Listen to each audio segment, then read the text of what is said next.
July 20ರಂದು ಯುವ ಜನತೆಗೆ ದೌರ್ಜನ್ಯ ಮಾಡಿದಂಥ ಈ ಒಂದು ಜಾಗ, ದೆಹಲಿ ಪೊಲೀಸರ ಆ ಒಂದು ನಡವಳಿಕೆಗೆ ಈ ರೋಡು ಸಾಕ್ಷಿಯಾಗಿದೆ.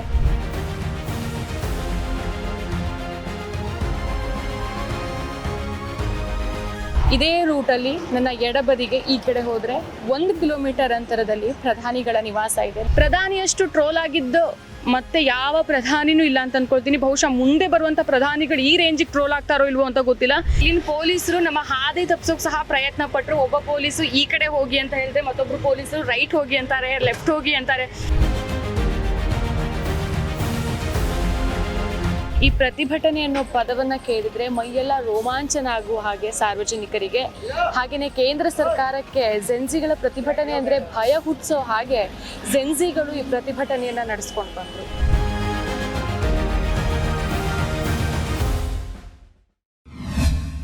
ನಮಸ್ಕಾರ, ಈ ದಿನಕ್ಕೆ ಸ್ವಾಗತ. ನಾನು ಶ್ರೀಯಂ ಪವಿತ್ರ. ಜಂತರ್ ಮಂತರ್ನಲ್ಲಿ ಪ್ರತಿಭಟನೆ ನಡೀತಾ ಇದೆ ಜೆನ್ಸಿಗಳದ್ದು. ಈ ಒಂದು ಪದ ಇಷ್ಟು ದಿನದಿಂದ ನಮಗೆ ಕೇಳಿಸ್ತಾ ಇತ್ತು, ಆದರೆ ನಿಜವಾಗ್ಲೂ ಹೇಳ್ತೀನಿ, ಈ ಪ್ರತಿಭಟನೆ ಅನ್ನೋ ಪದವನ್ನು ಕೇಳಿದ್ರೆ ಮೈಯೆಲ್ಲ ರೋಮಾಂಚನ ಆಗುವ ಹಾಗೆ ಸಾರ್ವಜನಿಕರಿಗೆ, ಹಾಗೆಯೇ ಕೇಂದ್ರ ಸರ್ಕಾರಕ್ಕೆ ಜೆನ್ಸಿಗಳ ಪ್ರತಿಭಟನೆ ಅಂದರೆ ಭಯ ಹುಟ್ಟಿಸೋ ಹಾಗೆ ಜೆನ್ಸಿಗಳು ಈ ಪ್ರತಿಭಟನೆಯನ್ನು ನಡೆಸ್ಕೊಂಡು ಬಂದರು. ಇದೀಗ ಅವರ ಒಂದು ಪ್ರತಿಭಟನೆಗೆ ಪ್ರತಿಫಲ ಅನ್ನುವಂತೆ ಶಿಕ್ಷಣ ಸಚಿವ ಸ್ಥಾನಕ್ಕೆ ಧರ್ಮೇಂದ್ರ ಪ್ರಧಾನ್ ರಾಜೀನಾಮೆ ಕೊಟ್ಟಿದ್ದಾರೆ.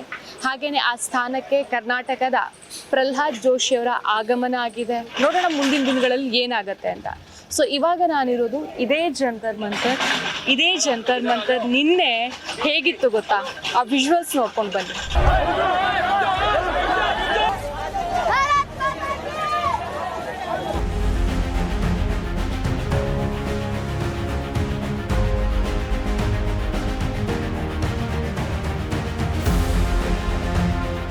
ಸೊ ವೀಕ್ಷಕರೇ, ನೋಡಿದ್ರಲ್ವಾ ಆ ಒಂದು ವಿಡಿಯೋನ? ನಿನ್ನೆಯ ಜಂತರ್ ಮಂತರ್ಗೂ ಇವತ್ತಿನ ಜಂತರ್ ಮಂತರ್ಗೂ ಎಷ್ಟೊಂದು ವ್ಯತ್ಯಾಸ ಇದೆ ಅಂತ. ಆದರೆ ಆ ಒಂದು ದಿನದಲ್ಲಿ ಆದಂಥ ವ್ಯತ್ಯಾಸ ಇದೆ ಅಲ್ವಾ? ಕಳೆದ ಒಂದೂವರೆ ತಿಂಗಳಿಂದ ನಡೆದಂಥ ಹೋರಾಟಕ್ಕೂ ಇದಕ್ಕೂ ಅಜಗಜಾಂತರ ವ್ಯತ್ಯಾಸ ಇದೆ. ಯಾಕಂತಂದರೆ ಡೇ 1ನಿಂದ ನಿನ್ನೆ ತನಕ ಜಂತರ್ ಮಂತರ್ನಲ್ಲಿ ಏನೆಲ್ಲ ಆಯಿತು ಅನ್ನೋ ಮಾಹಿತಿಯನ್ನು ನಾನು ನಿಮಗೆ ಕೊಡ್ತಾ ಹೋಗ್ತೀನಿ. ಇನ್ನು ಜಂತರ್ ಮಂತರ್ನಲ್ಲಿ ಇಷ್ಟು ದೊಡ್ಡ ಮಟ್ಟದಲ್ಲಿ ಈ ಒಂದು ಹೋರಾಟ ನಡೆಯೋದಕ್ಕೆ ಅದಕ್ಕೊಂದು ಹಿನ್ನೆಲೆ ಇದೆ. ಆ ಹಿನ್ನೆಲೆ ಏನಪ್ಪ ಅಂತಂದರೆ, ನೀಟ್ ಪರೀಕ್ಷಾ ಪೇಪರ್ ಲೀಕ್ ಆಗಿದೆ ಅನ್ನೋ ಸುದ್ದಿ ಬರುತ್ತೆ. ಆ ಸುದ್ದಿ ಬರ್ತಾ ಇದ್ದಂಗೆ ಸರ್ಕಾರ ಏನು ಹೇಳುತ್ತೆ, ಇಲ್ಲ ಪೇಪರ್ ಲೀಕ್ ಆಗಿಲ್ಲ, ಅದೆಲ್ಲ ಸುಳ್ಳು ಸುದ್ದಿ ಅಂತ ಹೇಳುತ್ತೆ. ಆದರೆ ಪೇಪರ್ ಲೀಕ್ ಆಗಿದ್ದಕ್ಕೆ ಸಾಕ್ಷ್ಯಗಳು ಸಿಕ್ಕಾಗ ಸರ್ಕಾರವೇ ಅದನ್ನು ಒಪ್ಕೊಳ್ಬೇಕಾದಂಥ ಪರಿಸ್ಥಿತಿ ಬರುತ್ತೆ. ಸೊ ಸರ್ಕಾರ ಒಪ್ಕೊಂಡ್ಮೇಲೆ ಏನು ಮಾಡುತ್ತೆ, ತನಿಖೆಗಳು ಶುರುವಾಯಿತು. ಅದು ಸಹ ಯಾಕೆ, ಜನರ ಒತ್ತಡಕ್ಕೆ ಮಣಿದು ಕೊನೆಗೆ ತನಿಖೆ ಮಾಡಬೇಕಾದಂಥ ಪರಿಸ್ಥಿತಿ ಬಂತು. ಇಷ್ಟೆಲ್ಲ ಆದಮೇಲೆ ಒಂದು ಕೇಸ್ನ ಇನ್ವೆಸ್ಟಿಗೇಷನ್ ಮಾಡ್ತಾ ಇದ್ದ ಟೈಮ್ನಲ್ಲಿ, ಒಂದು ಕೇಸ್ ಬಗ್ಗೆ ತನಿಖೆ ನಡೀತಾ ಇದೆ, ಅಥವಾ ಒಂದು ಕೇಸ್ ಬಗ್ಗೆ ವಾದ ವಿವಾದಗಳು ನಡೀತಾ ಇದ್ದಂಥ ಸಮಯದಲ್ಲಿ ನಮ್ಮ CJI ಸೂರ್ಯಕಾಂತ್ ಅವರು ಒಂದು ಸ್ಟೇಟ್ಮೆಂಟನ್ನು ಕೊಡ್ತಾರೆ. ಕಾಕ್ರೋಚ್ಗಳು ಪರಾವಲಂಬಿ ಜೀವಿಗಳು ಅನ್ನೋ ಒಂದು ಸ್ಟೇಟ್ಮೆಂಟ್ ಬರುತ್ತೆ. ನಿರುದ್ಯೋಗಿಗಳಾಗಿರ್ಬೋದು, ಅಥವಾ ಆ ಒಂದು ಪರ್ಟಿಕ್ಯುಲರ್ ಕೇಸ್ ಬಗ್ಗೆ ತಾನು ಹೇಳಿದ್ದು ಅಂತ ಅವ್ರು ನೆಕ್ಸ್ಟು ಅದಕ್ಕೆ ಕ್ಲಾರಿಫಿಕೇಷನ್ ಕೊಟ್ಟರು ಸಹ ಅಷ್ಟರೊಳಗಾಗಲೇ ಆ ಒಂದು ಕಾಕ್ರೋಚ್ಗಳು ಅನ್ನೋದು ಇಡೀ ದೇಶದಾದ್ಯಂತ ದೊಡ್ಡ ಮಟ್ಟದಲ್ಲಿ ಸೌಂಡ್ ಮಾಡೋಕ್ಕೆ ಶುರುವಾಗುತ್ತೆ. ಸೊ ಇದನ್ನು ಅಮೇರಿಕಾದಲ್ಲಿ ಕೂತ್ಕೊಂಡಿದ್ದಂಥ ಅಭಿಜಿತ್ ದೀಪ್ಗೆ ಒಂದು ರೀತಿ ವಿಡಂಬನಾತ್ಮಕವಾಗಿ, ಹೌದು ನಾವು ಕಾಕ್ರೋಚ್ಗಳು, ಸೊ ಈ ಕಾಕ್ರೋಚ್ಗಳಲ್ಲೆಲ್ಲ ಸೇರಿದ್ರೆ ಏನಾಗ್ಬೋದು ಅನ್ನುವಂಥ ಒಂದು ಪ್ರಶ್ನೆಯನ್ನು ಹಾಕ್ತಾರೆ. ರಾತ್ರಿ ಬೆಳಗಾಗೋದ್ರೊಳಗೆ ಆ ಒಂದು ಕಾಕ್ರೋಚ್ಗಳು ಅನ್ನುವಂಥ ಪದ ಮರುದಿನವೇ ಕಾಕ್ರೋಚ್ ಜನತಾ ಪಾರ್ಟಿ ಅಂತ ಬದಲಾಗತ್ತೆ. ಇಲ್ಲಿಂದ ಶುರುವಾದಂಥ ಒಂದು ಮೂಮೆಂಟ್ ಇಲ್ಲಿ ತನಕ ಬಂದು ನಿಂತಿದೆ. ಯಾವಾಗ CJP ಅನ್ನುವಂಥದ್ದೊಂದು ಹುಟ್ಕೊಳ್ಳುತ್ತೋ ಆಗ BJP ಆಬ್ವಿಯಸ್ಲಿ ನೆಗ್ಲೆಕ್ಟ್ ಮಾಡಿತ್ತು. ಏನು ದಿನಕ್ಕೊಂದು 1000 ಪಾರ್ಟಿಗಳು ಅಥವಾ ದಿನಕ್ಕೆ 1000 ವಿಡಂಬನೆಗಳು ಹುಟ್ಕೊಳ್ಳುತ್ತೆ, ಅದಕ್ಕೆಲ್ಲದಕ್ಕೂ ನಾವು ತಲೆ ಕೆಡಿಸ್ಕೊಳ್ಳಿಕ್ಕಾಗತ್ತಾ? ಅದರಲ್ಲೂ ದೇಶದ ಅತಿ ದೊಡ್ಡ ಪಕ್ಷ ಅಂತ ಕರೆಸ್ಕೊಂಡಿರುವಂಥ BJP ನಾವು ಅದಕ್ಕೆ ತಲೆ ಕೆಡಿಸ್ಕೊಳ್ಳಿಕ್ಕಾಗತ್ತಾ ಅಂತ ನೆಗ್ಲೆಕ್ಟ್ ಮಾಡಿದ್ರು. ಕೊನೆಗೆ ಆ ಒಂದು ವಿಡಂಬನೆಗಾಗಿ ಹುಟ್ಕೊಂಡಿರುವಂಥದ್ದು ತನ್ನದೇ ಆದಂಥ ಒಂದಿಷ್ಟು ಗೂಗಲ್ ಫಾರ್ಮ್ಸ್ಗಳನ್ನು ಕ್ರಿಯೇಟ್ ಮಾಡಿಕೊಂಡ್ರು. ಧರ್ಮೇಂದ್ರ ಪ್ರಧಾನ್ ರೆಸಿಗ್ನೇಷನ್ ಕೊಡಲೇಬೇಕು ಅಂತ ಅಂದ್ಕೊಂಡು ದೇಶದಾದ್ಯಂತ ನಾನಾ ಭಾಗಗಳಿಂದ ಲಕ್ಷಾಂತರ ಯುವ ಜನತೆ ಆ ಒಂದು ಗೂಗಲ್ ಫಾರ್ಮನ್ನು ಫಿಲ್ ಮಾಡಿ ಅಪ್ಲೈ ಮಾಡಿದ್ರು. ನಂತರ ಈ CJP ತನ್ನದೇ ಆದಂಥ ಒಂದಿಷ್ಟು ಪ್ರಣಾಳಿಕೆಗಳನ್ನು ಬಿಡುಗಡೆ ಮಾಡ್ತು. 5 ಪ್ರಣಾಳಿಕೆಗಳನ್ನು ಬಿಡುಗಡೆ ಮಾಡ್ತು. ಇವಾಗಲೂ ಸಹ ಇಷ್ಟೆಲ್ಲ ಆಗ್ತಾ ಇದ್ರೂ ಸಹ BJP ಎಚ್ಚೆತ್ಕೊಂಡಿರಲಿಲ್ಲ. ಸೊ ಕೊನೆಗೆ CJP ಜಂತರ್ ಮಂತರ್ನಲ್ಲಿ ಒಂದು ಪ್ರತಿಭಟನೆ ಮಾಡೋದಾಗಿ ಹೇಳ್ಕೊಳ್ಳುತ್ತೆ. ಅಭಿಜಿತ್ ದೀಪ್ಗೆ ಕೂಡ ಅಮೇರಿಕಾದಿಂದ ಭಾರತಕ್ಕೆ ಬರ್ತಾರೆ. ಯಾಕಂದರೆ ಆಲ್ರೆಡಿ ದೀಪ್ಗೆ ಬಗ್ಗೆ ಹಲವಾರು ರೀತಿಯ ಅಪವಾದಗಳು ಬರೋಕ್ಕೆ ಶುರುವಾಗಿತ್ತು. ನೀನು ಅಮೇರಿಕಾದಲ್ಲಿ ಕುತ್ಕೊಂಡು ಇಂಡಿಯಾ ಬಗ್ಗೆ ಹೇಗೆ ಮಾತಾಡ್ತೀಯ, ಈಗ ಆಲ್ರೆಡಿ ಧ್ರುವರಾತಿ ಅನ್ನೋಂಥ ಒಬ್ಬ ಯೂಟ್ಯೂಬರ್ಗೆ ಯಾವ ರೀತಿ ಪ್ರಶ್ನೆಗಳು ಬರ್ತಾ ಇದ್ವು ಅದೇ ರೀತಿ ಪ್ರಶ್ನೆಗಳು ಬಂತು. ಆದರೆ ಅಭಿಜಿತ್ ದೀಪ್ಗೆ ಏನು ಮಾಡಿದ್ರು, ಇಂಡಿಯಾದ ನೆಲಕ್ಕೆ ಬಂದು ಇಳಿದೇ ಬಿಟ್ಟರು. ಸೊ ಇಂಡಿಯಾಕ್ಕೆ ಬಂದು ಒಂದು ಜಂತರ್ ಮಂತರ್ನಲ್ಲಿ ತಮ್ಮ ಹೋರಾಟವನ್ನು ಶುರು ಮಾಡ್ತಾರೆ. ಅವರ ಈ ಒಂದು ಇದಕ್ಕೆ ಯುವಜನರೆಲ್ಲರೂ ಸಹ ಸಾಥ್ ಕೊಡ್ತಾರೆ. ವಿಡಂಬನೆಯಿಂದ ಸರ್ಕಾರವನ್ನೇ ಅಲ್ಲಾಡಿಸೋ ಮಟ್ಟಿಗೆ ಬೆಳೆದು ನಿಂತಿದೆ. ಅದಕ್ಕೆ ಕಾರಣ ನಮ್ಮ ಯುವಶಕ್ತಿ ಅಂತಂದರೆ ತಪ್ಪಾಗೋದಿಲ್ಲ. ಯಾವಾಗ ಜಂತರ್ ಮಂತರ್ನಲ್ಲಿ ಒಂದು ದಿನದ ಹೋರಾಟ ನಡೆಯುತ್ತೋ ಅಲ್ಲಿಂದ ದೇಶದ ನಾನಾ ಭಾಗಗಳಲ್ಲಿ, ಬೆಂಗಳೂರು, ಪಾಟ್ನಾ, ಕೋಲ್ಕತ್ತಾ, ದೇಶದ ಚೆನ್ನೈ, ನಾನಾ ಭಾಗಗಳಲ್ಲಿ ಹಲವಾರು ರೀತಿಯ ಪ್ರೊಟೆಸ್ಟ್ಗಳು ನಡೆಯೋಕ್ಕೆ ಶುರುವಾಗುತ್ತೆ. ಈ ಎಲ್ಲ ಪ್ರೊಟೆಸ್ಟ್ಗಳು ನಡೆದಾಗಲೂ ಸಹ BJP ಎಚ್ಚೆತ್ಕೊಂಡಿಲ್ಲ. ಆಗಲೂ ಸಹ BJP CJPಯನ್ನು ಹಾಗೂ ಯುವಶಕ್ತಿಯನ್ನು, ಜೆನ್ಸಿಯನ್ನು ನೆಗ್ಲೆಕ್ಟ್ ಮಾಡಿತ್ತು. ಸೊ ಇಷ್ಟೆಲ್ಲ ಆದಮೇಲೆ ಈ ಒಂದು ಹೋರಾಟಕ್ಕೆ ಪ್ರಕಾಶ್ ರಾಜರಂಥ ಒಂದಿಷ್ಟು ನಟರು, ಹಾಗೆಯೇ ಪರಿಸರವಾದಿಗಳಾಗಿರುವಂಥ ಸೋನಮ್ ವಾಂಗ್ಚುಕ್, ಈ ಹಿಂದೆ ಹೋದ ವರ್ಷ ಸೆಪ್ಟೆಂಬರ್ನಲ್ಲಿ ಲಡಾಖ್ನ 6ನೇ ಅನುಚ್ಛೇದಕ್ಕಾಗಿ ಹೋರಾಟ ಉಪವಾಸ ಸತ್ಯಾಗ್ರಹ ಮಾಡಿದಂಥ ಸೋನಮ್ ವಾಂಗ್ಚುಕ್ ಅವರು ಸಹ ಇದಕ್ಕೆ ಬೆಂಬಲವನ್ನು ಕೊಡ್ತಾರೆ. ತಾವು ಸಹ ಜಂತರ್ ಮಂತರ್ನಲ್ಲಿ ಉಪವಾಸ ಸತ್ಯಾಗ್ರಹ ನಡೆಸೋದಾಗಿ, ಅದರಲ್ಲೂ ಸಹ ಅನಿರ್ದಿಷ್ಟಾವಧಿ ಉಪವಾಸ ಸತ್ಯಾಗ್ರಹವನ್ನು ನಡೆಸೋದಾಗಿ ಘೋಷಣೆ ಮಾಡ್ತಾರೆ. ಅದರಂತೆ ಅವರು ನಡೆದುಕೊಳ್ತಾರೆ ಕೂಡ. ಸರ್ಕಾರ ಯಾವಾಗ ಇದನ್ನು ಕೇರ್ಲೆಸ್ ಮಾಡ್ತಾ ಇತ್ತು, ಸಾರ್ವಜನಿಕರೆಲ್ಲ ಸೇರಿಕೊಂಡು PIL ಅನ್ನು ಹೈಕೋರ್ಟ್ಗೆ ಸಲ್ಲಿಸ್ತಾರೆ. ಸೋನಮ್ ವಾಂಗ್ಚುಕ್ ಅವರ ಆರೋಗ್ಯ ಹದಗೆಡ್ತಾ ಇದೆ, ಏನಾದರೂ ಮಾಡಿ ಅಂತ ಅಂದ್ಕೊಂಡು. ಆಗ ಹೈಕೋರ್ಟ್ ಏನು ಹೇಳುತ್ತೆ, ದೇಶದ ಪ್ರತಿಯೊಬ್ಬ ನಾಗರಿಕನ ಜೀವವು ಅಮೂಲ್ಯವಾದದ್ದು. ಸೊ ಇದ್ರ ಬಗ್ಗೆ ಏನು ಅಂತ ಕಾಳಜಿ ವಹಿಸಿ ಅಂತ ಕೇಂದ್ರ ಸರ್ಕಾರಕ್ಕೆ ತಪರಾಕಿ ಕೊಡುತ್ತೆ. ಸೊ ಕೇಂದ್ರ ಸರ್ಕಾರ ಏನು ಮಾಡುತ್ತೆ, ಈ ಒಂದು ಹೈಕೋರ್ಟ್ ಹೇಳಿರುವಂಥ ಪ್ರತಿಯೊಬ್ಬ ವ್ಯಕ್ತಿಯ ಜೀವವು ಅತ್ಯಮೂಲ್ಯ ಅನ್ನುವಂಥ ಹೇಳಿರುವಂಥ ಒಂದು ಮಾತನ್ನು ತಗೊಂಡು ಹೈಕೋರ್ಟ್ನ ಮಾತನ್ನು ತಪ್ಪಾಗಿ ಅರ್ಥೈಸಿ ಬೆಳಿಗ್ಗೆನೇ ಬಂದು ಜಂತರ್ ಮಂತರ್ನಲ್ಲಿ ಸೋನಮ್ ವಾಂಗ್ಚುಕ್ ಅವರು ಉಪವಾಸ ಸತ್ಯಾಗ್ರಹವನ್ನು ಮಾಡ್ತಿದ್ದಾಗ ಅವರನ್ನು ಬಿಳಿ ಚಾದರದಿಂದ ಮುಚ್ಚಿಕೊಂಡು ಅವರ ಮುಖ ಯಾರಿಗೂ ಕಾಣದಂತೆ ಮಾಡಿ, ಅದರಲ್ಲೂ ಸಿವಿಲ್ ಡ್ರೆಸ್ಸಲ್ಲಿ ಬಂದಿದ್ದಂತಹ ಪೊಲೀಸರು ಅವರನ್ನು ಸಫ್ದರ್ಜಂಗ್ ಅನ್ನುವಂಥ ಹಾಸ್ಪಿಟಲ್ಗೆ ಸೇರಿಸ್ತಾರೆ. ಅವ್ರಿಗೆ ಒತ್ತಾಯಪೂರ್ವಕವಾಗಿ ಆಹಾರವನ್ನು ಕೊಡಲಾಗತ್ತೆ. ಸೊ ಇದೆಲ್ಲವನ್ನು ಸಹ ಕೊನೆಗೆ ಅವರ ಪತ್ನಿ ಕ್ಲೇಮ್ ಮಾಡ್ತಾರೆ. 1 ತಿಂಗಳಿಂದ ನಡೀತಾ ಇದ್ದಂತಹ ಪ್ರತಿಭಟನೆಗಳಿಗೆ ಸರ್ಕಾರ ಯಾವುದೇ ರೀತಿ ರಿಯಾಕ್ಟ್ ಕೂಡ ಮಾಡಲಿರಲಿಲ್ಲ.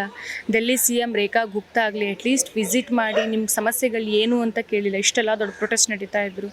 ಸರಿ, ಇಷ್ಟೆಲ್ಲ ಆಗ್ತಾಯಿದ್ರು ಸಹ ಸರ್ಕಾರ ಯಾರನ್ನೇ ಒಬ್ಬರು ಮಧ್ಯದಲ್ಲಿ ತಂದು ಅಥವಾ ಮಾತಾಡಿಸುವ ವಿದ್ಯಾರ್ಥಿಗಳಿಗೆ ಏನು ಸಮಸ್ಯೆ ಆಗ್ತಾ ಇದೆ, ಯುವಜನತೆ ಯಾಕೆ ಇಷ್ಟೊಂದು ಆಕ್ರೋಶಗೊಂಡಿದ್ದಾರೆ ಅಂತ ಮಾತಾಡಿಸೋ ಪ್ರಯತ್ನವನ್ನು ಮಾಡಲಿಲ್ಲ.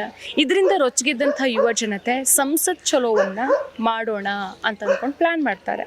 ಅದು ಯಾವಾಗ, ಜುಲೈ 20 ಸೋಮವಾರ. ಸಂಸತ್ ಚಲೋ ಮಾಡೋಕ್ಕೆ ಸರ್ಕಾರಕ್ಕೆ ಈಗಾಗಲೇ ಹತ್ತತ್ರ ಸುಮಾರು ಒಂದು 20 ದಿನಗಳ ಮೊದಲೇ, ಅಂದರೆ ಜುಲೈ 20ಕ್ಕೆ ಯಾವಾಗ ಸಂಸತ್ ಚಲೋ ನಡೀತೋ ಅದಕ್ಕಿಂತ ಹಿಂದೆ ಒಂದು 20 ದಿನಗಳ ಹಿಂದೆನೇ ಸರ್ಕಾರಕ್ಕೆ ಅಥವಾ ಸೋಷಿಯಲ್ ಮೀಡಿಯಾದಲ್ಲಿ ಇವರು ಅನೌನ್ಸ್ ಮಾಡ್ತಾರೆ, ನಾವು ಸಂಸತ್ ಚಲೋವನ್ನು ಮಾಡ್ತಾ ಇದ್ದೀವಿ, ನೀವು ನಮಗೆ ರೆಸ್ಪಾನ್ಸ್ ಮಾಡಲಿಲ್ಲ ಅಂತಂದರೆ ನಾವು ಜುಲೈ 20ನೇ ತಾರೀಕಿಗೆ ಸಂಸತ್ ಚಲೋವನ್ನು ನಡೆಸ್ಕೊಡ್ತೇವೆ, ನಾವು ಯಾರನ್ನೂ ಬಿಡೋದಿಲ್ಲ ಅನ್ನುವಂಥ ಮಾತುಗಳು ಬರುತ್ತೆ. ಅಷ್ಟಾದರೂ ಸಹ ಸರ್ಕಾರ ಆ 20-30 ದಿನಗಳ ಟೈಮ್ ಇದ್ದರೂ ಸಹ ಸರ್ಕಾರ ಒಂದೇ ಒಂದು ಮಾತನ್ನು CJP ಜೊತೆಗೆ ಆಡಲಿಲ್ಲ ಅಥವಾ ಯುವಜನತೆ ಜೊತೆಗೆ ಏನಾಯಿತು ನಿಮ್ಮ ಸಮಸ್ಯೆ ಅಂತ ಕೇಳೋಕೆ ಬಂದಿಲ್ಲ. ಜುಲೈ 20ರ ಬೆಳಿಗ್ಗೆ ಇದರ ಹಿಂದಿನ ದಿನ ಸೋನಮ್ ವಾಂಗ್ಚುಕ್ ಅವ್ರು, ನಾನು ಆಗಲೇ ಹೇಳಿದಾಗೆ ಸೋನಮ್ ವಾಂಗ್ಚುಕ್ ಅವರನ್ನು ಬಿಳಿ ಚಾದರಗಳ ಮೂಲಕ ಮುಚ್ಚಾಕೊಂಡು ಸರ್ಕಾರ ಯಾವುದೋ ಒಬ್ಬ ಏನೋ ತಪ್ಪು ಮಾಡಿದವರನ್ನು, ಅಪರಾಧ ಮಾಡಿದವರನ್ನು ಹೇಗೆ ಅರೆಸ್ಟ್ ಮಾಡ್ಕೊಂಡು ಹೋಗುತ್ತಾ ಆ ರೀತಿಯಲ್ಲಿ ಪೊಲೀಸ್ ಅಧಿಕಾರಿಗಳ ಮೂಲಕ ಸರ್ಕಾರ ಅವರನ್ನು ನಡೆಸ್ಕೊಂತು. ಅದಾದ ನಂತರ ಜುಲೈ 20ಕ್ಕೆ ಅವ್ರು ಹಾಸ್ಪಿಟ್ಲಲ್ಲಿ ಇದ್ದುಕೊಂಡೆ ಜುಲೈ 20ರ ಒಂದು ಸಂಸತ್ ಚಲೋಗೆ ಎಲ್ಲರೂ ಸಹ ಭಾಗಿಯಾಗಿ ಈ ದೇಶದ ನಾನಾ ಭಾಗಗಳಿಂದ ಬಂದು ಸಪೋರ್ಟ್ ಮಾಡಿ ಅನ್ನೋ ಮಾತನ್ನು ಅವರು ಹಾಸ್ಪಿಟ್ಲಲ್ಲಿ ಇದ್ಕೊಂಡೇ ಕೊಡ್ತಾರೆ. ಕೊನೆಗೆ ಜುಲೈ 20ಕ್ಕೆ ಸಂಸತ್ ಚಲೋ ಹೊರಟಾಗ ಸರ್ಕಾರ ಹಾಗೂ ಡೆಲ್ಲಿ ಪೊಲೀಸರು ನಡ್ಕೊಂಡಂಥ ಒಂದು ರೀತಿ ಇದೆ ಅಲ್ಲ, ಇದು ಈ ಒಂದು ಪ್ರತಿಭಟನೆಯನ್ನು ಇನ್ನೊಂದು ಹಂತಕ್ಕೆ ತೆಗೆದುಕೊಂಡು ಹೋಯಿತು, ಇನ್ನೊಂದು ದೊಡ್ಡ ಮಜಲಿಗೆ ತೆಗೆದುಕೊಂಡು ಹೋಯಿತು. ಜುಲೈ 20ರಂದು ನಡೆದಂಥ ಒಂದಿಷ್ಟು ಘಟನೆಗಳು, ಹಲವಾರು ಜನ ಗಾಯಗೊಂಡು, ಸುಮಾರು ಜನರ ಕೈಕಾಲುಗಳು ಮುರಿದು ಹೋಯಿತು. ವಿಡಿಯೋಗಳಲ್ಲಿ ನಾವು ನೋಡಿದ ಹಾಗೆ ಪೊಲೀಸರು ಲಾಠಿಗಳಲ್ಲಿ ಮೊಳೆಗಳನ್ನು ಹೊಡೆದುಕೊಂಡು ಅದರ ಮೂಲಕ ಹೊಡಿತಾ ಇದ್ರು. ಅದಕ್ಕೆ ಹಲವಾರು ಜನರಿಗೆ ತಲೆಗಾಗಿರ್ಬೋದು ಅಥವಾ ಬೆನ್ನಿಗಾಗಿರ್ಬೋದು ಗಾಯ ಆಗಿ ರಕ್ತ ಸುರಿತಾ ಇದ್ದಂಥ ವಿಡಿಯೋಸ್ಗಳನ್ನು ನಾವು ನೋಡಿದ್ವಿ. ಇಷ್ಟೆಲ್ಲ ಸಾಲದು ಅಂತ ಒಬ್ಬ ಮೇಲ್ ಪೊಲೀಸ್ ಆಫೀಸರ್ ಒಬ್ಬ ಹುಡುಗಿಯನ್ನು ಅಥವಾ ಯುವತಿಯನ್ನು ದೌರ್ಜನ್ಯ ಮಾಡೋ ಹಾಗಿಲ್ಲ, ಅವ್ರ ಜೊತೆಗೆ ಒಬ್ಬ ಮಹಿಳಾ ಪೊಲೀಸ್ ಅಧಿಕಾರಿ ಇರಲೇಬೇಕು, ಅದೆಲ್ಲ ಒಂದು ರೂಲ್ಸ್ಗಳನ್ನು ಸೈಡ್ಗಿಟ್ಟು ಪೊಲೀಸರು ತುಂಬ ಅಂದರೆ ತುಂಬ ದೌರ್ಜನ್ಯಯುತವಾಗಿ ಏನೋ ದೊಡ್ಡ ಟೆರರಿಸ್ಟ್ಗಳನ್ನು ಟ್ರೀಟ್ ಮಾಡೋ ರೀತಿ ಟ್ರೀಟ್ ಮಾಡಿಬಿಟ್ರು ಜುಲೈ 20ನೇ ತಾರೀಕು.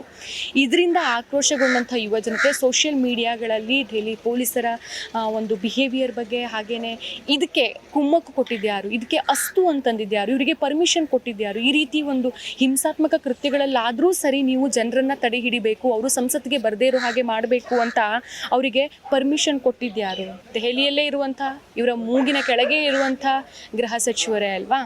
ಸೊ ಗೃಹ ಸಚಿವ ಅಮಿತ್ ಶಾ ಜೊತೆಗೆ ಅವರು ರಿಪೋರ್ಟ್ ಮಾಡಬೇಕಾದಂಥ ಪ್ರಧಾನಿ ನರೇಂದ್ರ ಮೋದಿ. ಸೊ ಇವರ ರಾಜೀನಾಮೆ ಕೇಳೋಕ್ಕೆ ಜನ ಶುರು ಮಾಡ್ತಾರೆ. ಆಗ ಅಲ್ಲಿ ತನಕ ಬರೀ ಪ್ರಧಾನಿ ರಾಜೀನಾಮೆ ಕೊಡಬೇಕು ಅಂತ ಇದ್ದಂಥ ಪ್ರತಿಭಟನೆ ಕೊನೆಗೆ ಹೇಗೆ ತಿರುಗ್ತು ಗೊತ್ತಾ? ಈ ಒಂದು ದೆಹಲಿ ಪೊಲೀಸರ ದೌರ್ಜನ್ಯದ ನಂತರ ಇಲ್ಲ, ಪ್ರಧಾನಿ ಮೋದಿ ಹಾಗೂ ಅಮಿತ್ ಶಾ ಇದೆಲ್ಲದಕ್ಕೂ ಕಾರಣರಾದಂಥ ಅವರಿಬ್ಬರೂ ಸಹ ರಾಜೀನಾಮೆ ಕೊಡಲೇಬೇಕು ಅನ್ನುವಂಥ ಹೋರಾಟ ಶುರುವಾಗತ್ತೆ. ಸೊ ಈಗ ನೀವು ನನ್ನ ಹಿಂದೆ ಒಂದು ವಿಶಾಲವಾದ ರೋಡನ್ನು ನೋಡ್ತಾ ಇರ್ಬೋದು. ಈ ಒಂದು ವಿಶಾಲವಾದ ರೋಡು ಇವತ್ತು ಶಾಂತ ಸ್ಥಿತಿಯಲ್ಲಿ, ತನಗೇನೂ ಹಿಂದೆ ನಡೆದಂಥ ವಿಚಾರವೇ ಗೊತ್ತಿಲ್ಲ ಅನ್ನೋ ರೀತಿ ಈ ಒಂದು ರೋಡ್ ಇದೆ. ಆದರೆ ಜುಲೈ 20ಕ್ಕೆ ಇದೇ ಒಂದು ರೋಡಲ್ಲಿ ಎಷ್ಟು ದೊಡ್ಡ ದೌರ್ಜನ್ಯ ನಡೆದಿತ್ತು ಗೊತ್ತಾ? ಆ ವಿಜುವಲ್ಸ್ಗಳನ್ನು ನೋಡಿ.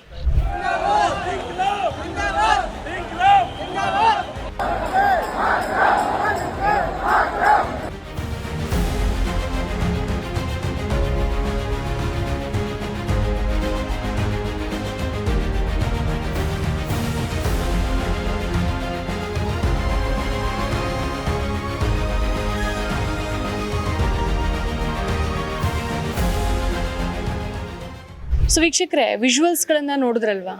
ಜುಲೈ 20ರಂದು ಯುವ ಜನತೆಗೆ ದೌರ್ಜನ್ಯ ಮಾಡಿದಂಥ ಈ ಒಂದು ಜಾಗ, ಯುವ ಜನತೆಯ ಹೋರಾಟವನ್ನು ಹತ್ತಿಕ್ಕೋಕೆ ಪ್ರಯತ್ನ ಪಟ್ಟಂಥ ಒಂದು ಸರ್ವಾಧಿಕಾರಿ ಸರ್ಕಾರ, ಜೊತೆಗೆ ದೆಹಲಿ ಪೊಲೀಸರ ಆ ಒಂದು ನಡವಳಿಕೆಗೆ ಈ ರೋಡ್ ಸಾಕ್ಷಿಯಾಗಿದೆ. ಇತಿಹಾಸ ಪುಸ್ತಕವನ್ನು ನಾವು ಮುಂದಿನ ದಿನಗಳಲ್ಲಿ ಏನಾದ್ರು ತೆಗೆದು ನೋಡಿದ್ರೆ ಈ ಒಂದು ಘಟನೆ ಮುಂಚೂಣಿಯಲ್ಲಿ ಇರೋದಂತೂ ಸತ್ಯ. ಹೇಗೆ ದೇಶದ ಜನತೆ ಎಲ್ಲರೂ ಸೇರಿಕೊಂಡು 200 ವರ್ಷಗಳ ಕಾಲ ಆಳಿದಂಥ ಬ್ರಿಟಿಷರ ವಿರುದ್ಧ ಎಲ್ಲರೂ ಹೇಗೆ ಒಂದಾಗಿ, ಹಿಂದೂ, ಮುಸ್ಲಿಂ, ಕ್ರಿಶ್ಚಿಯನ್ ಯಾವ ಧರ್ಮವನ್ನು ನೋಡ್ದೇ ಎಲ್ಲರೂ ಹೇಗೆ ಒಂದಾಕೊಂಡು ಒಂದು ಹೋರಾಟವನ್ನು ಮಾಡಿದ್ರು, ಬಹುಶಃ ಅದರ ನಂತರದಲ್ಲಿ ನಡೆದಂಥ ಅತಿ ದೊಡ್ಡ ಹೋರಾಟ ಅಂತಂದರೆ ಇದೆ ಅಂತ ಅನ್ಸುತ್ತೆ ಜಂತರ್ ಮಂತರ್ನಲ್ಲಿ. ಯಾಕಂತಂದರೆ ಕಳೆದ 12 ವರ್ಷಗಳಿಂದ ಅಥವಾ ಮೋದಿ ಸರ್ಕಾರ ಬಂದಾಗಿಂದ, ಮೋದಿ ಸರ್ಕಾರ 3.0 ಅಂತ ಏನು ಕರೀತಾರೆ, ಆ ಒಂದು ಸರ್ಕಾರ ಬಂದಾಗಿಂದ ಎಷ್ಟೆಲ್ಲ ದೊಡ್ಡ ಭ್ರಷ್ಟಾಚಾರಗಳು ನಡೆದಿದೆ, ಎಷ್ಟೆಲ್ಲ ಅಕ್ರಮಗಳು ನಡೆದಿದೆ, ಎಷ್ಟೆಲ್ಲ ಹಗರಣಗಳು ನಡೆದಿದೆ. ಎಷ್ಟೇ ಅಕ್ರಮ ಹಗರಣಗಳು ಏನೇ ನಡೆದರೂ ಸಹ ಮೋದಿ ಸರ್ಕಾರದ ಯಾವೊಬ್ಬ ನಾಯಕರಾಗಲಿ ಅಥವಾ ಯಾವೊಬ್ಬ ಸಚಿವನಾಗಲಿ ಯಾವುದೇ ಒಂದು ಹೊಣೆಗಾರಿಕೆಯನ್ನು ತೆಗೆದುಕೊಂಡು ನೈತಿಕ ಹೊಣೆಯನ್ನು ಹೊತ್ಕೊಂಡು ರಾಜೀನಾಮೆ ಕೊಟ್ಟಂಥ ಇತಿಹಾಸವೇ ಇಲ್ಲ. ಸೊ ಮೋದಿ ಸರ್ಕಾರದ ಈ ಒಂದು ಇತಿಹಾಸ ಇತ್ತಲ್ವ, ಇಲ್ಲ ನಾವು ಯಾವುದೇ ಕಾರಣಕ್ಕೂ ಯಾವುದೇ ಒಂದೊಬ್ಬ ನಾಯಕನ ರಾಜೀನಾಮೆ ತೆಗೆದುಕೊಳ್ಳೋದಿಲ್ಲ, ನಾವೆಲ್ಲ ವಿಚಾರಗಳನ್ನು ಮುಚ್ಚಾಕ್ತೇವೆ ಅಥವಾ ಆತನಿಗೆ ನಾವು ಬೇರೆ ಒಂದು ಸ್ಥಾನವನ್ನು ಕೊಡ್ತೇವೆ ಬಿಟ್ಟರೆ ಆ ವ್ಯಕ್ತಿಯ ಹೊಣೆಗಾರಿಕೆನ ಹೊತ್ಕೊಂಡು ನಾವು ರಾಜೀನಾಮೆನೂ ತಗೊಳ್ಳೋದಿಲ್ಲ, ವಜಾನೂ ಮಾಡೋದಿಲ್ಲ ಅನ್ನುವಂಥದ್ದು ಅವ್ರದ್ದು ಒಂದು ಅಲಿಖಿತ ನಿಯಮ ಏನಿತ್ತು, ಆ ನಿಯಮವನ್ನು ಮುರಿದಿದ್ದು ಜೆನ್ಜಿಗಳು. ಅದಕ್ಕೆ ಕಾರಣ ಆಗಿದ್ದು ಜೆನ್ಜಿಗಳು. ಈ ಒಂದು ರಸ್ತೆಯಲ್ಲಿ ನಡೆದಂಥ ದೌರ್ಜನ್ಯ, ಪೊಲೀಸರ ಕ್ರೌರ್ಯ, ಇದೆಲ್ಲದರ ಫಲ ಜೆನ್ಜಿಗಳು ಅನುಭವಿಸಿದಂಥ ನೋವು ಅಥವಾ ಜೆನ್ಜಿಗಳು ತಡ್ಕೊಂಡಿದ್ದಂಥ ಹೊಡೆತದ ನೋವು, ಅದೆಲ್ಲದರ ಫಲವೇ ಈಗ ಧರ್ಮೇಂದ್ರ ಪ್ರಧಾನ್ ರಾಜೀನಾಮೆ ಕೊಡಬೇಕಾಗಿ ಬಂದಿರುವಂಥ ಪರಿಸ್ಥಿತಿ, ರಾಜೀನಾಮೆ ಕೊಟ್ಟಿರುವಂಥ ಪರಿಸ್ಥಿತಿಗೆ ಸಾಕ್ಷಿಯಾಗಿರೋದು. ಸೊ ಈಗ ಇದರ ನಂತರ ಏನಾಯಿತು? ಇದರ ನಂತರ ಈ ಒಂದು ಘಟನೆಗೆ ರಾಹುಲ್ ಗಾಂಧಿ ಹಾಗೂ ವಿಪಕ್ಷಗಳ ಎಂಟ್ರಿ ಆಗುತ್ತೆ.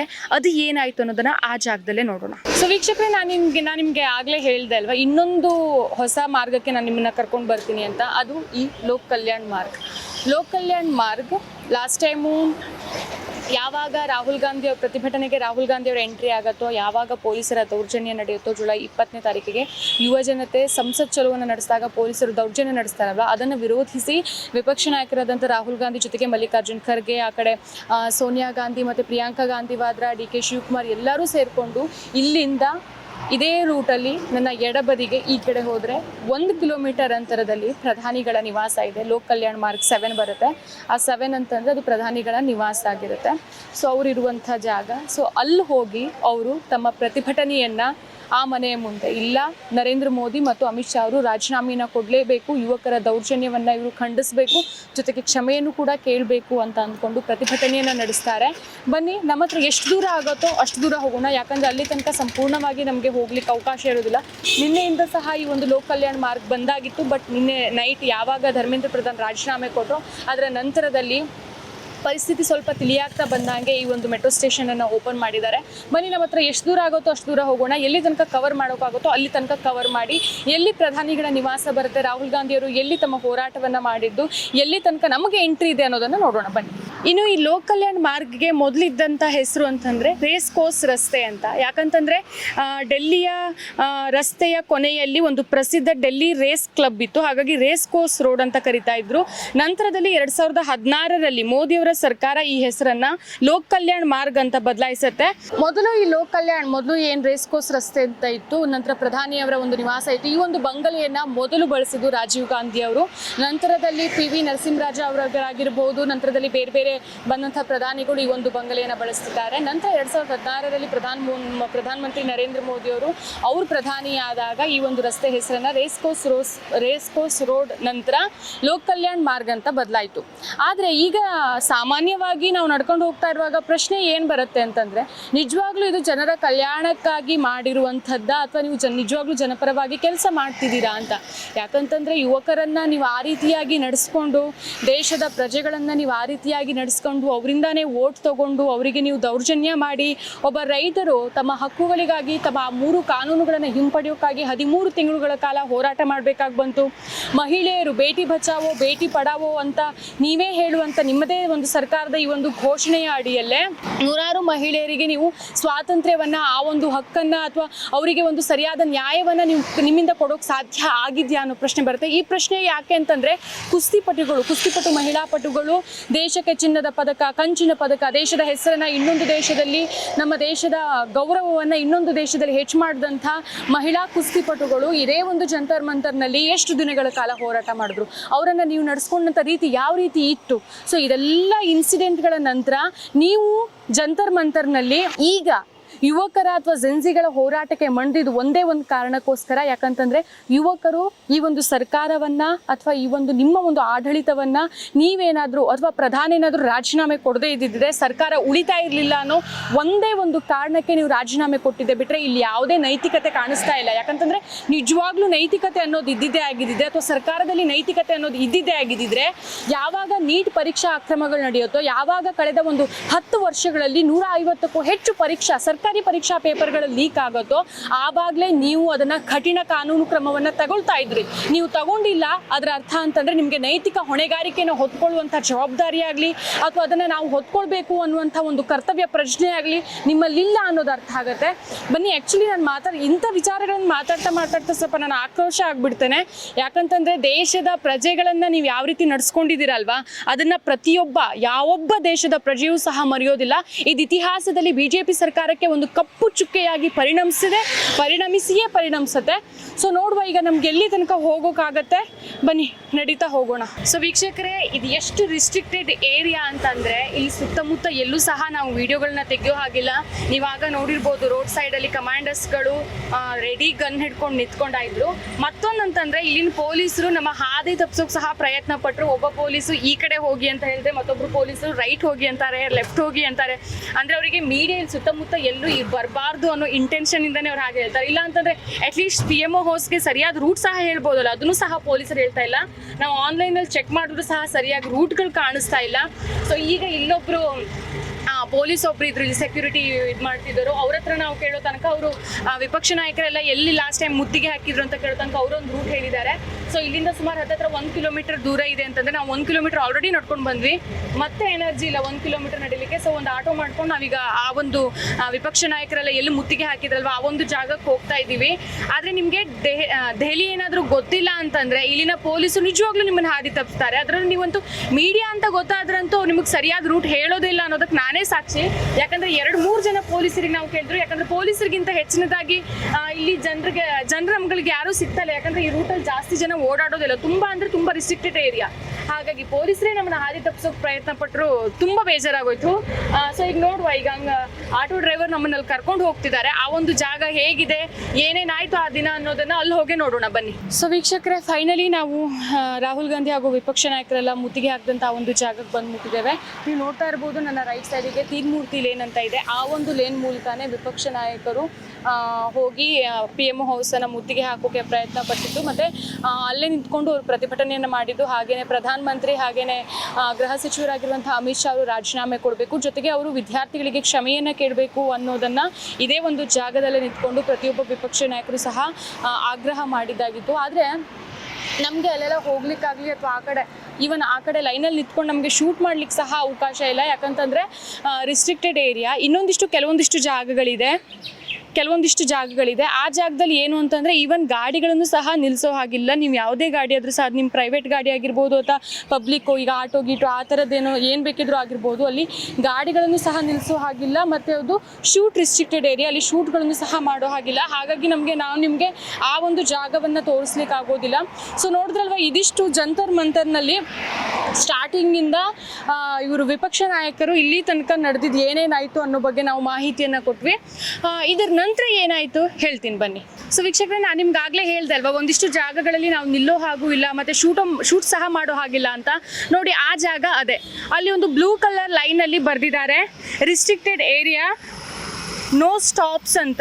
ಅಂದರೆ ಅಲ್ಲಿ ನಾವು ಗಾಡಿಗಳನ್ನು ನಿಲ್ಲಿಸೋ ಹಾಗೂ ಇಲ್ಲ, ನಾವು ಸಹ ನಿಲ್ಲೋ ಹಾಗಿಲ್ಲ. ಅದರಲ್ಲೂ ಶೂಟ್ ಮಾಡೋದಂತೂ ಸೆಕೆಂಡ್ರಿ, ನಮಗೂ ಸಹ ನಿಲ್ಲಿಕ್ಕೆ, ಈವನ್ ಸಾರ್ವಜನಿಕರಿಗೆ ನಿಲ್ಲಿಕ್ಕೂ ಸಹ ಅಲ್ಲಿ ಅವಕಾಶ ಇಲ್ಲ. ಅಂದರೆ ಅಷ್ಟೊಂದು ರಿಸ್ಟ್ರಿಕ್ಟೆಡ್ ಏರಿಯಾ. ಸೊ ಕೊನೆಗೆ ಏನಾಯಿತು, ವಿಪಕ್ಷಗಳು ಯಾವಾಗ ಪ್ರತಿಭಟನೆಯನ್ನು ಅಲ್ಲಿ ಪ್ರಧಾನಿ ಹೌಸ್ಗೆ ಮುತ್ತಿಗೆ ಹಾಕಿ ಪ್ರತಿಭಟನೆಯನ್ನು ಮಾಡ್ತಾರೋ, ನಂತರ ಪೊಲೀಸರು ಬಂದು ಅವರನ್ನು ಅರೆಸ್ಟ್ ಮಾಡ್ತಾರೆ. ನಂತರ ದೊಡ್ಡ ಸೀನ್ ಎಲ್ಲ ಕ್ರಿಯೇಟ್ ಆಯಿತು, ಅದೆಲ್ಲನೂ ಸಹ ನಿಮಗೆ ಗೊತ್ತಿದೆ. ಅದರ ನಂತರ ಜಂತರ್ ಮಂತರ್ನಲ್ಲಿ ಪ್ರೊಟೆಸ್ಟ್ ಏನು ನಡೀತಾ ಇತ್ತು, ಪ್ರತಿಭಟನೆಗಳು ಏನು ನಡೀತಾ ಇತ್ತು, ಅದರ ಕಾವು ಹೆಚ್ಚಾಗೋಕೆ ಶುರುವಾಯಿತು. ಜನ ಮತ್ತು ರೊಚ್ಚಿಗೇಳೋಕೆ ಶುರು ಮಾಡಿದ್ರು. ಯಾಕಂತಂದರೆ ವಿಪಕ್ಷಗಳು ಯಾವಾಗ ಧ್ವನಿ ಎತ್ತುತ್ತಾವೋ ವಿಪಕ್ಷಗಳ ಧ್ವನಿಯನ್ನು ಸರ್ಕಾರ ಅಡಗಿಸೋ ಪ್ರಯತ್ನವನ್ನು ಮಾಡ್ತು ಪೊಲೀಸರ ಮೂಲಕ. ಮತ್ತು ಕಾನೂನಿನ ಒಂದು ಚೌಕಟ್ಟು ಏನಿದೆ, ಕಾನೂನಿನ ಕಟ್ಟಳೆಗಳೇನಿದೆ, ಅದರ ಹೆಸರು ಹೇಳ್ಕೊಂಡು ಅವರನ್ನು ಸಹ ಒಂದು ಬಂಧಿಸುವಂಥ ಕೆಲಸಗಳು ನಡೀತು. ಇಲ್ಲ, ಇವರು ಏನೇ ಮಾಡಿದ್ರು ಸರ್ಕಾರ ಮಾತು ಕೇಳೋ ಹಾಗಿಲ್ಲ, ಇವರು ಕೊನೆಗೂ ತಮ್ಮ ತಪ್ಪನ್ನು ಒಪ್ಕೊಳ್ಳೋದಿಲ್ಲ, ನೈತಿಕತೆಯನ್ನು ಹೊರೋದಿಲ್ಲ ಅನ್ನೋದು ಯಾವಾಗ ಜನರಿಗೆ ಕನ್ಫರ್ಮ್ ಆಯಿತೋ ಆಗ ಜನರು ಸಹ ಸುಮ್ಮನೆ ಬಿಡಲಿಲ್ಲ.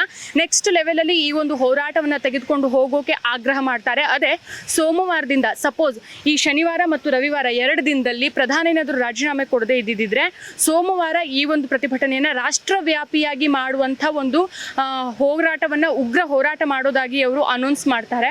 CJP ದೀಪ್ಗೆ ಸಹ ಅನೌನ್ಸ್ ಮಾಡ್ತಾರೆ, ತಮ್ಮ ಸೋಷಿಯಲ್ ಮೀಡಿಯಾಗಳಲ್ಲಿ ಅವರು ಸಹ ಮಾಡ್ಕೊಳ್ತಾರೆ. ಆದರೆ ಮತ್ತೊಂದು ನಾವಿಲ್ಲಿ ಗಮನಿಸಬೇಕು, ಈ ಜಂತರ್ ಮಂತರಲ್ಲಿ ಎಷ್ಟು ಜನ ಸೇರ್ತಾ ಇದ್ರು ಅಂತಂದರೆ, ಈಗೊಂದು ಲಾಸ್ಟ್ ನಾವಿದ್ದೀವಲ್ಲ 2-3 ದಿನದಿಂದ 30,000-40,000 ಜನ. ಅದರಲ್ಲೂ ನಿನ್ನೆ ಅಂತೂ ಕ್ರೌಡ್ ಮತ್ತು ತುಂಬಾ ಜಾಸ್ತಿ ಇತ್ತು. ಯಾಕಂದರೆ ಪ್ರಧಾನಿ ರಾಜೀನಾಮೆ ಕೊಟ್ಟ ದಿನ ಮತ್ತು ಸ್ಯಾಟರ್ಡೆ ಸಂಡೇ ಇದೆ ಅಲ್ಲ, ಇದು ಹಾಲಿಡೇ ಆಗಿರೋದ್ರಿಂದ ಜಂತರ್ ಮಂತರ್ನಲ್ಲಿ ಜನಸಂಖ್ಯೆ ಜಾಸ್ತಿಯಾಗೇ ಇತ್ತು. ಒಂದು ಹೋರಾಟ ಮುಗಿಯೋದಿಲ್ಲ ಅಥವಾ ಜನ 2 ದಿನಕ್ಕೆ ಈ ಒಂದು ವಿಚಾರವನ್ನು ಮರೆಯೋದಿಲ್ಲ ಅನ್ನೋ ಅವೇರ್ನೆಸ್ಸು, ಅನ್ನೋ ಒಂದು ಜಾಗೃತಿ ಬಹುಶಃ ಸರ್ಕಾರಕ್ಕೆ ಮೂಡ್ತೋ ಏನೋ ಗೊತ್ತಿಲ್ಲ. ಯಾವಾಗ ಮೋದಿ ಮತ್ತು ಅಮಿತ್ ಶಾ ರಾಜೀನಾಮೆ ಕೇಳೋಕೆ ಶುರು ಮಾಡಿದ್ರೋ ಆವತ್ತಿನಿಂದ ಸರ್ಕಾರ ಸ್ವಲ್ಪ ಸೈಲೆಂಟ್ ಆಗೋಕೆ ಶುರುವಾಯಿತು. ಯಾಕಂತಂದರೆ ಪ್ರಧಾನಿ ಏನಾದರೂ ರಾಜೀನಾಮೆ ಕೊಡದೇ ಇದ್ದಿದ್ದರೆ ಪ್ರಧಾನಿ ಕುರ್ಚಿಗೆ ಇದು ಕುತ್ತು ಬರುತ್ತೆ ಅನ್ನೋದು ಯಾವಾಗ ಅವ್ರಿಗೆ ಗೊತ್ತಾಗುತ್ತೋ ಆಗ ಅವರು ಪ್ರಧಾನ ರಾಜೀನಾಮೆಯನ್ನು ಕೇಳೋಕೆ ಶುರು ಮಾಡ್ತಾರೆ. ಸೊ ಜನರ ಅಪೇಕ್ಷೆಯಂತೆ ಅದಕ್ಕೂ ಮೊದಲು ಸಹ ಪ್ರಧಾನಿ ಅವರು ಮಧ್ಯರಾತ್ರಿ ಒಂದು ವಿಡಿಯೋ ಮಾಡಿ ಇನ್ಸ್ಟಾಗ್ರಾಮಲ್ಲಿ ಹಾಕ್ತಾರೆ, ನಾವು ಏನು ಆಲ್ರೆಡಿ ಬಂಧನ ಆಗಿರುವಂಥವ್ರು ಅವ್ರ ಮೇಲೆ FIR ಹಾಕೋದಿಲ್ಲ ಅಂತಾಗಲಿ, ಕೊನೆಗೆ ಸೋನಮ್ ವಾಂಗ್ಚುಕ್ ಅವ್ರು ಹೇಳಿರೋದಕ್ಕೆ ಅದಕ್ಕೂ ಒಂದು ಬೇಡಿಕೆಗಳನ್ನು ಒಪ್ಕೊಂಡಿದ್ರು. ಅವರ ಮುಖ್ಯವಾದ ಬೇಡಿಕೆ ಏನಾಗಿತ್ತು ಅಂತಂದ್ರೆ ಪ್ರಧಾನಿ ರಾಜೀನಾಮೆ ಕೊಡಬೇಕಾಗಿತ್ತು. ಅದನ್ನು ಅವರು ಹೇಳಿರಲಿಲ್ಲ. ಪ್ರಧಾನಿ ರಾಜೀನಾಮೆ ಕೊಡ್ತರು ಅಂತಾಗಲಿ ಅಥವಾ ನಮ್ಮ ಕಡೆಯಿಂದ ಏನೋ ತಪ್ಪಾಗಿದೆ ಕ್ಷಮಿಸಿ ಅಂತಾಗಲಿ ಜನರ ಬಳಿ ಕ್ಷಮೆನೂ ಕೂಡ ಕೇಳಿರಲಿಲ್ಲ. ಏನೋ ಸುಮ್ಮನೆ ಒಂದು ವಿಡಿಯೋ ಮಾಡಿ ಹಾಕಿದ್ರು. ಆದರೆ ಆ ಒಂದು ವಿಡಿಯೋ ಹಾಕಿದ್ಮೇಲೆ ನಮಗನ್ನಿಸ್ತು, ಈ ದೇಶದ ಇತಿಹಾಸದಲ್ಲಿ ಎಷ್ಟು ಜನ ಪ್ರಧಾನಿಗಳು ಬಂದು ಹೋಗಿದ್ದಾರೆ ಅಲ್ವಾ. ಪ್ರಧಾನಿ ನರೇಂದ್ರ ಮೋದಿ ಅವರಷ್ಟು ಟ್ರೋಲ್ ಆಗಿದ್ದು, ಅದರಲ್ಲೂ ನೆಗೆಟಿವ್ ಆಗಿ ಟ್ರೋಲ್ ಆಗಿದ್ದು, ಜನ ಅವರನ್ನು ಒಬ್ಬ ಪ್ರಧಾನಿ ಅಂತಾನೂ ನೋಡ್ದೇನೆ ಅವರನ್ನು ಟ್ರೋಲ್ ಮಾಡಿದ್ದಾರೆ. ಯಾಕಂದರೆ ಅವರ ಜನರಲ್ಲಿ ಅಷ್ಟು ಫ್ರಸ್ಟ್ರೇಷನ್ ಇತ್ತು. ಹಾಗಾಗಿ ಅದನ್ನು ಹೊರಹಾಕೋ ಪ್ರಯತ್ನವನ್ನು ಸೋಷಿಯಲ್ ಮೀಡಿಯಾ ಮೂಲಕ ಮಾಡಿದ್ದು. ಪ್ರಧಾನಿಯಷ್ಟು ಟ್ರೋಲ್ ಆಗಿದ್ದು ಮತ್ತೆ ಯಾವ ಪ್ರಧಾನಿನೂ ಇಲ್ಲ ಅಂತ ಅಂದ್ಕೊಳ್ತೀನಿ. ಬಹುಶಃ ಮುಂದೆ ಬರುವಂಥ ಪ್ರಧಾನಿಗಳು ಈ ರೇಂಜಿಗೆ ಟ್ರೋಲ್ ಆಗ್ತಾರೋ ಇಲ್ವೋ ಅಂತ ಗೊತ್ತಿಲ್ಲ. ಜನ ಅಂತೂ ಅಷ್ಟು ಫ್ರಸ್ಟ್ರೇಟೆಡ್ ಆಗಿ ಸೋಷಿಯಲ್ ಮೀಡಿಯಾದಲ್ಲಿ ನೀವೆಲ್ಲ ನೋಡಿರ್ಬೋದು ಜಂತರ್ ಮಂತರಲ್ಲಿ ಏನೇನೆಲ್ಲ ಕ್ರಿಯೇಟಿವಿಟಿ ಮಾಡ್ತಾ ಇದ್ರು ಅಂತ ಅಂದ್ಕೊಂಡು. ಸೊ ಜೆನ್ಸಿಗಳು ಯಾವುದಕ್ಕೂ ಹೆದರೋದಿಲ್ಲ. ಅವರು ತಮ್ಮ ಹಕ್ಕಿಗಾಗಿ ತಮ್ಮ ಭವಿಷ್ಯಕ್ಕಾಗಿ ಹೋರಾಟ ಮಾಡ್ತಾರೆ. ಅದು ಅವ್ರ ಕೆಲಸ ಬಿಟ್ಕೊಂಡು, ಸ್ಕೂಲ್ ಬಿಟ್ಕೊಂಡು, ಶಾಲೆ ಬಿಟ್ಕೊಂಡು, ತಮ್ಮೆಲ್ಲ ಕರ್ತವ್ಯಗಳನ್ನು ಬಿಟ್ಕೊಂಡು ಅವರು ತಮ್ಮ ಭವಿಷ್ಯಕ್ಕಾಗಿ ಹೋರಾಟ ಮಾಡ್ತಾರೆ ಅನ್ನೋದನ್ನು ಈ ಒಂದು ಜೆನ್ಸಿ ಹೋರಾಟ ಸರ್ಕಾರಗಳಿಗೆ ಪ್ರೂವ್ ಮಾಡಿದೆ. ಬಹುಶಃ ಇನ್ನು ಮುಂದೆ ಸರ್ಕಾರಗಳು ಒಂದು ಜಾಗೃತಿಯಲ್ಲಿರುತ್ತೆ ಅಂತ ನಾನು ಅನ್ಕೋತೀನಿ. ಯಾಕಂದರೆ ಇಲ್ಲ, ಈ ಹಿಂದೆ ಎಲ್ಲ ಏನಿತ್ತು ಆ ರೀತಿಯಲ್ಲ, ಇನ್ನು ಮುಂದಿನ ಹೋರಾಟಗಳು ಮತ್ತು ಉಗ್ರ ರೂಪವನ್ನು ತಡ್ಕೊಳ್ಳುತ್ತೆ. ಹಾಗಾಗಿ ನಾವು ನಮ್ಮ ಕರ್ತವ್ಯಗಳನ್ನು ಸರಿಯಾಗಿ ನಿಭಾಯಿಸಬೇಕು ಅನ್ನೋ ಒಂದು ಸಣ್ಣವೇ ಸಣ್ಣ ಒಂದು ಜಾಗೃತಿ ಅದು ಸರ್ಕಾರಕ್ಕೆ ಬಂದಿರ್ಬೋದೇನೋ ಗೊತ್ತಿಲ್ಲ, ನಾವು ಅಂದ್ಕೊಳ್ಳೋದು. ಆದರೆ ಮತ್ತೊಂದು ಏನಪ್ಪ ಬೇಜಾರು ಅಂತಂದರೆ, ಪ್ರಧಾನ್ ಹೋದರು, ಆದರೆ ಪ್ರಧಾನ್ ಜಾಗಕ್ಕೆ ಯಾರು ಬಂದರು ಅದನ್ನು ನಾನು ಇನ್ನೊಂದು ವಿಡಿಯೋದಲ್ಲಿ ಆಫೀಸ್ಗೆ ಹೋದ್ಮೇಲೆ ಪ್ರಹ್ಲಾದ್ ಜೋಶಿ ಅವರ ಬಗ್ಗೆ ಇನ್ನೊಂದು ವಿಡಿಯೋದಲ್ಲಿ ತಿಳಿಸ್ತೀನಿ. So thank you so much for watching. So ನೋಡಿದ್ರಲ್ವ ಬೆಳಿಗ್ಗೆಯಿಂದ ಸಂಜೆ ತನಕ ಏನೇನೆಲ್ಲ ಆಯಿತು, ಹಾಗೆಯೇ ಜಂತರ್ ಮಂತರ್ ಸ್ಟಾರ್ಟಿಂಗ್ ಪ್ರೊಟೆಸ್ಟಿಂದ ಏನಾಯಿತು, ನಂತರ ಈಗ ಈ ಪ್ರೊಟೆಸ್ಟ್ ಯಾವ ಹಂತಕ್ಕೆ ಬಂದು ತಲುಪ್ತು, ಕೊನೆಗೆ ಪ್ರಧಾನ್ ರಾಜೀನಾಮೆ ಕೊಟ್ಟಿದ್ದಾಗಿರ್ಬೋದು, ಪ್ರಧಾನ್ ಜಾಗಕ್ಕೆ ಬೇರೆಯವ್ರು ಬಂದಿದ್ದಾಗಿರ್ಬೋದು. ಆದರೆ ಜನರು, ನಾವು ನಿನ್ನೆಲ್ಲ ಮಾತಾಡ್ಸಿದ್ವಿ ಅಲ್ಲ ಜನರ ಹತ್ರ, ಜನರು ಹೇಳೋದು ಒಂದೇ ಮಾತು, ನಾವು ಈ ಹೋರಾಟವನ್ನು ಇಲ್ಲಿಗೆ ಬಿಡೋದಿಲ್ಲ. ಸರ್ಕಾರಗಳು ಭ್ರಷ್ಟಾಚಾರವನ್ನು ಬಿಟ್ಟು ಜನರಿಗೋಸ್ಕರ ಕೆಲಸ ಮಾಡೋ ತನಕ ನಾವು ಈ ಹೋರಾಟವನ್ನು ಬಿಡೋದಿಲ್ಲ. ಕೊನೆಗೆ ಅದು ಪ್ರಧಾನಿ ಬುಡಕ್ಕಾದರೂ ಬರ್ಬೋದು, ಗೃಹ ಸಚಿವರ ಬುಡಕ್ಕಾದರೂ ಬರ್ಬೋದು, ಅಥವಾ ನಿರ್ಮಲಾ ಸೀತಾರಾಮನ್ ಬುಡಕ್ಕಾದರೂ ಬರ್ಬೋದು, ಅಥವಾ ಗಡ್ಕರಿಯವರ ಬುಡಕ್ಕಾದರೂ ಬರ್ಬೋದು. ಆದರೆ ಜನ ಈಗ ಜಾಗೃತಿ ಹೊಂದುತ್ತಿದ್ದಾರೆ. ನೀವು ಜನರನ್ನು ಮೋಸ ಮಾಡೋಕ್ಕೆ ಸಾಧ್ಯ ಇಲ್ಲ ಅನ್ನೋದಂತೂ ಈಗ ಎಲ್ರಿಗೂ ಗೊತ್ತಾಗಿದೆ. ಇನ್ನು ಅಂಧಭಕ್ತರು, ಅವ್ರ ಬಗ್ಗೆ ಅಂತೂ ಜಾಸ್ತಿ ಹೇಳೋ ಹಾಗೆ ಇಲ್ಲ. ಇಷ್ಟು ದಿನ ಅಂತೂ ಯಾಕೆ ರಾಜೀನಾಮೆ ಕೊಡಬೇಕು ಅಂತ ಕೇಳ್ತಾ ಇದ್ರು. ಆದ್ರೂ ಕೊನೆಗೆ ಪ್ರಧಾನ್ ರಾಜೀನಾಮೆ ಕೊಡೋ ಮೂಲಕ, ಇಲ್ಲ ನಾನು ರಾಜೀನಾಮೆ ಕೊಡ್ತೀನಿ, ಇದು ನನ್ನ ನೈತಿಕ ಹೊಣೆ ಅಂತ ಅವ್ರು ಹೇಳ್ದೇ ಇರ್ಬೋದು, ಬಟ್ ನಾವು ಅದನ್ನು ಹೇಳ್ತಾ ಇದ್ದೀವಿ. ಅವ್ರು ಅದನ್ನು ನೈತಿಕ ಹೊಣೆ ಅಂತ ಅಂದ್ಕೊಳ್ತಾರೋ ಇಲ್ವೋ ನಮಗೆ ಗೊತ್ತಿಲ್ಲ, ಬಟ್ ನಾವು ಇದನ್ನು ನೈತಿಕ ಹೊಣೆ ಅಂತಲೇ ಅಂದ್ಕೊಳ್ಬೇಕು. ಯಾಕಂತಂದರೆ ಅವ್ರು ಬದುಕ್ತಾ ಇರೋದು ನಮ್ಮ ಟ್ಯಾಕ್ಸ್ ದುಡ್ಡಲ್ಲಿ, ಅವರು ಅಲ್ಲಿ ಕೆಲಸ ಮಾಡೋ ಕೂತಿರೋದು ನಮ್ಮ ಮಕ್ಕಳ, ನಮ್ಮ ಭವಿಷ್ಯಕ್ಕೋಸ್ಕರ. Thank you so much for watching guys. So ಬೆಳಿಗ್ಗೆಯಿಂದ ಏನೇನಾಯಿತು ಅಂತ ನೋಡಿದ್ರಿ, ಎಲ್ಲವನ್ನು ಸಹ ವಿವರವಾಗಿ ನಾವು ನಿಮಗೆ ಇಟ್ಟಿದ್ದೇವೆ. ಈ ಒಂದು ವಿಡಿಯೋ ಬಗ್ಗೆ ನಿಮ್ಮ ಅನಿಸಿಕೆ ಏನು, ಒಪಿನಿಯನ್ ಏನು, ನಿಮಗೆ ಈ ಒಂದು ವಿಡಿಯೋ ನೋಡಿ ಏನು ಅನಿಸ್ತು, ಕಮೆಂಟ್ ಮೂಲಕ ತಿಳಿಸಿ. Thank you so much. ಮತ್ತಷ್ಟು ವಿಶೇಷ ವಿಡಿಯೋಗಳನ್ನು ನೋಡಲು ಮತ್ತು ಹೊಸ ವಿಡಿಯೋಗಳ ಬಗ್ಗೆ ತಿಳಿಯಲು ಈ ದಿನ .com ಯೂಟ್ಯೂಬ್ ಚಾನೆಲ್ ಸಬ್ಸ್ಕ್ರೈಬ್ ಮಾಡಿ ಮತ್ತು ಬೆಲ್ ಐಕಾನ್ ಕ್ಲಿಕ್ ಮಾಡಿ.